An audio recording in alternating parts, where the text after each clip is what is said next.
Back to news. Lokesh ఆస్తులపై జగన్ బహిరంగ చర్చకు రావాలన్నారు టీడీపీ ఎమ్మెల్సీ సోమిరెడ్డి చంద్రమోహన్ రెడ్డి. చంద్రబాబుపై వేసిన ఏ ఒక్క కేసు నిలబడలేదని, వైసీపీ నేతలంతా కేసుల్లో ఉన్నవాళ్లేనని అన్నారు. వైసీపీ ముద్దాయిల పార్టీ అని సోమిరెడ్డి ఆరోపించారు. లోకేష్ ప్రకటించిన ఆస్తుల వివరాలపై కనీస పరిజ్ఞానం లేకుండా వైసీపీ నేతలు మాట్లాడుతున్నారని, దేశంలో ఏ రాజకీయ నాయకుడికి లేని విలాసవంతమైన ఆస్తులు జగన్ కు ఉన్నాయని సోమిరెడ్డి విమర్శించారు. ఈయన ఎంత పుడింగో చెప్తారు. బొత్స సత్యనారాయణ గారు ఎంత పుడింగో. ఏసీబీ కేసుల్లో, లిక్కర్ కేసులో 5 జిల్లాల్లో మా కుటుంబానికి లిక్కర్ సిండికేట్లలో సంబంధాలు ఉన్నాయని చెప్పిన వ్యక్తి బొత్స సత్యనారాయణ గారు. ఆనాటి ACB director IPS officer Srinivasa Reddy గారిని అడిగితే బొత్స సత్యనారాయణ ఎంత పుడింగో చెప్తారు. నువ్వు ఈ రోజుకి మీ పార్టీ అధ్యక్షుడు ఒక పక్కన నువ్వు, ఒక పక్కన ధర్మాన ప్రసాదరావు గారు, ఇంకో పక్కన సబితా ఇంద్రారెడ్డి గారు, ఇంకో పక్కన ఐఏఎస్ ఆఫీసర్లు, ఐపీఎస్ ఆఫీసర్లు, ఇన్వెస్టర్స్, పారిశ్రామికవేత్తలు మొత్తం జైలు చుట్టూ తిరుగుతున్నారు. మీ పార్టీ అధ్యక్షుడు రోజు శుక్రవారం పోవాలా? మీ పార్టీ అధ్యక్షుడికి right hand Vijayasai Reddy Rajya Sabha member రోజు కోర్టులో ముద్దాయిగా నిలబడాలి శుక్రవారం. మీరు మాట్లాడతారా చంద్రబాబు నాయుడు గారి గురించి అని చెప్పేసి నేను అడుగుతున్నా. ఈరోజు ఆ కేసు విషయంలో already Telangana government case file చేసి ఉంది. ఏమవుతుందో చూసుకోండి. హైకోర్టు మత్తయ్య ఒక ముద్దాయిగా తెలంగాణ గవర్నమెంట్ పెడితే, ఏసీబీ పెడితే, మత్తయ్య వేసిన పిటిషన్లో హైకోర్టులో చాలా తీర్పు క్లియర్గా ఇచ్చింది. అసలు ఈ సెక్షనే కరెక్ట్ కాదు, ఈ కేసును కొట్టేస్తున్నానని చెప్పి కేసు క్వాష్ చేసింది.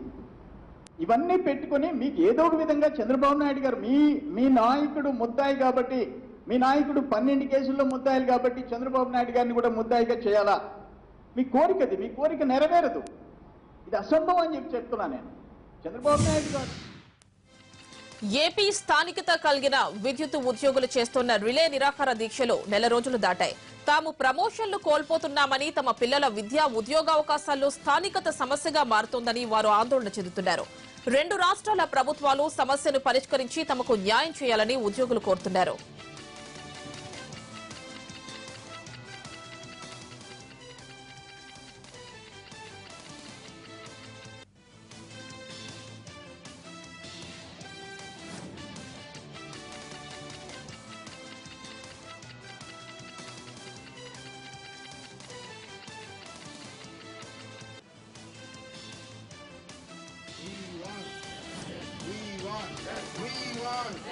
పంతాలు మానండి, పంతాలు మానండి.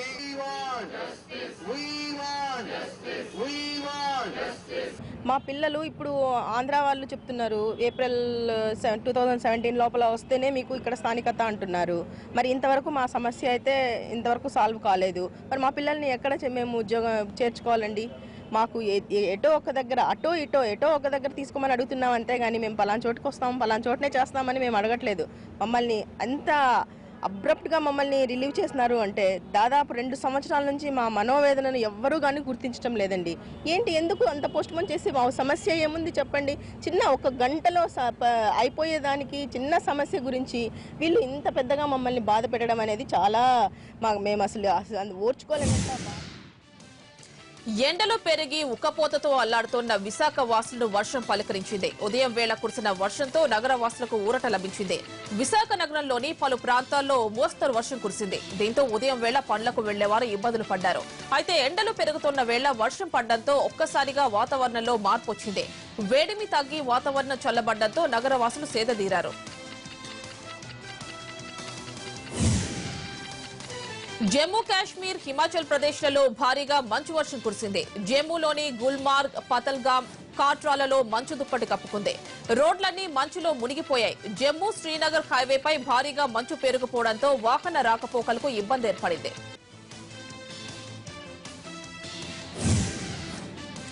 మరోవైపు హిమాచల్ ప్రదేశ్ లో భారీగా మంచు వర్షం కురిసింది. సిమ్లా మంచుమయమైపోయింది. నేషనల్ హైవేపై వాహనాల రాకపోకలకు తీవ్ర అంతరాయం ఏర్పడింది. కొన్ని చోట్ల వాహనాలు పూర్తిగా నిలిచిపోయాయి.